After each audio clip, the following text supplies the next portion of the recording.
Well, if you happen to get your child an iPod or maybe an iPad for Christmas, now is the time to get some ground rules when it comes to volume. Experts say that teenagers are at risk of losing their hearing because they're more likely to blast the volume on their gadgets. Mary Nichols has more in tonight's Check Your Health report.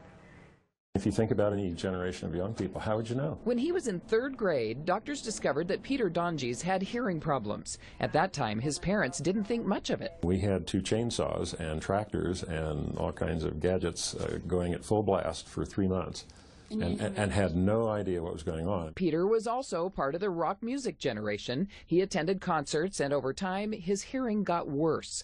And by the time he was 45 years old, he had significant permanent hearing loss. If you subject yourself to this kind of racket cumulatively, it mows down the inner ear, and there's no going back. I expect that we probably will start to see some younger aged individuals having hearing loss. Dr. Michael Walker is an audiologist at the new Intermountain Medical Center audiology clinic. He says the risk of hearing loss doesn't change between generations. It used to be the farmers had the tractor, and then we got into the military situations with, you know, the gunfire, and we still have to deal with that, but we're getting smarter and we're wearing earplugs now.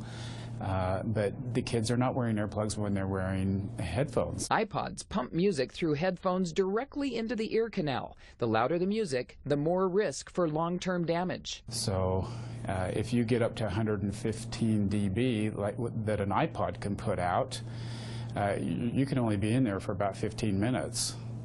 With that, and people play that much longer than that. Dr. Walker says it's important for parents to talk about these risks with their children. He says the volume should be loud enough where you can enjoy the music, but also at a volume where you would be able to hear what's going on around you. Youth are invincible, and we tend to think that this won't happen to me, and it really is happening to people, and they don't know it. You cannot take that kind of stuff for very long.